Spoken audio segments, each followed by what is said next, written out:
Good morning बच्चों। हमारा topic है सिंपल प्रेजेंट टेंस और सिंपल प्रेजेंट टेंस में हम 3 टाइप ऑफ सेंटेंसेस कर रहे हैं। फर्स्ट है एफर्मेटिव सेंटेंस। एफर्मेटिव का मतलब है पॉजिटिव सेंटेंस जिसमें ना तो कोई क्वेश्चन पूछा गया है ना ही वो नॉट का यूज़ हो रहा है उसमें।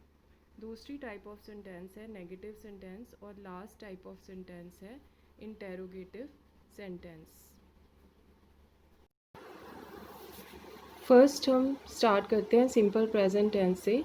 एफर्मेटिव सेंटेंसेस में एफर्मेटिव सेंटेंस में सबसे पहले जो आप देखोगे सब्जेक्ट को देखोगे। अगर सब्जेक्ट सिंगुलर है तो हम फर्स्ट फॉर्म ऑफ वर्ब और वर्ब के साथ एस या ई एस का यूज़ करते हैं। ठीक है। अगर सब्जेक्ट प्लूरल है, प्लूरल मतलब एक से ज़्यादा है, तो हम फर्स्ट फॉर्म ऑफ वर्ब यानी कि बेस फॉर्म ऑफ वर्ब को एज इट इज़ यूज़ कर लेते हैं। और हमें ये भी ध्यान में रखना है कि आई और यू अगर सब्जेक्ट हैं तो उन्हें हम प्लूरल मानते हैं और उनमें प्लूरल वाला ही रूल लगाया जाता है। कुछ एग्जाम्पल्स देख लेते हैं हम एफर्मेटिव सेंटेंसेस के। First, Siya likes playing music. यहाँ पे आपका जो सब्जेक्ट है सिया वो एक सिंगुलर सब्जेक्ट है, इसलिए जो हमारा वर्ब है लाइक उसके साथ हमने एस यूज़ किया है, उसे लाइक्स बना दिया है। सेकेंड सेंटेंस एक प्लूरल सब्जेक्ट के साथ है, children enjoy playing with toys. Children plural subject है इसलिए verb enjoy as it is आ गया है, उसमें कोई चेंज नहीं किया है। और फिर आई अगर सब्जेक्ट हो तो भी हम कोई चेंज नहीं करेंगे, I study in a very good school.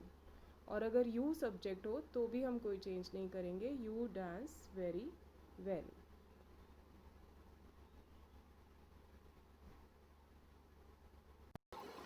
आगे बढ़ते हैं सिंपल प्रेजेंट टेंस में। अगर हमें नेगेटिव सेंटेंसेस बनाने हो तो हम क्या करेंगे, तो हमें याद रखना है कि हमें डज़ और डू का यूज़ करना है।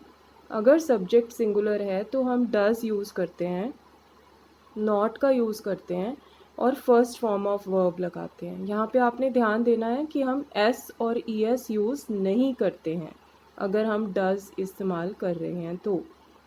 अगर सब्जेक्ट प्लूरल है तो हम डू का यूज़ करेंगे, नॉट लगाएंगे और फर्स्ट फॉर्म ऑफ वर्ब।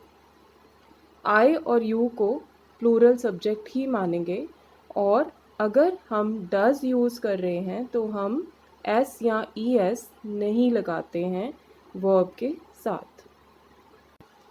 अब कुछ एग्जाम्पल्स नेगेटिव सेंटेंसेस के। फर्स्ट एग्जाम्पल है सिंगुलर सब्जेक्ट के साथ, Siya does not like playing music.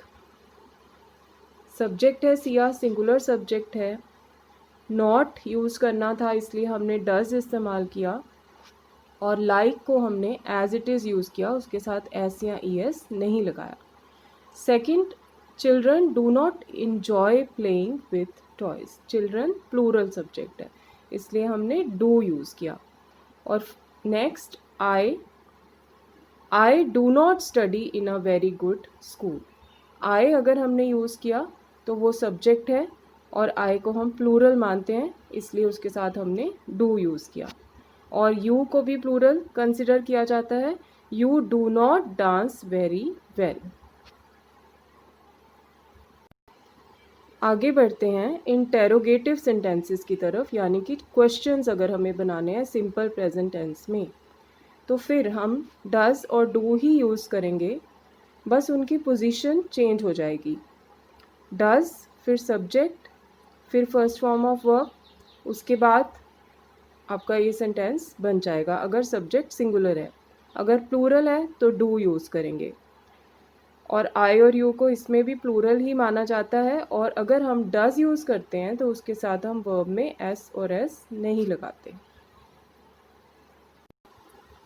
कुछ एग्जाम्पल्स देख लेते हैं हम इंटेरोगेटिव सेंटेंसेस के। First, singular subject, does Siya like playing music. Second, plural subject, children, do children enjoy playing with toys. Third, I subject, do I study in a very good school? Question mark.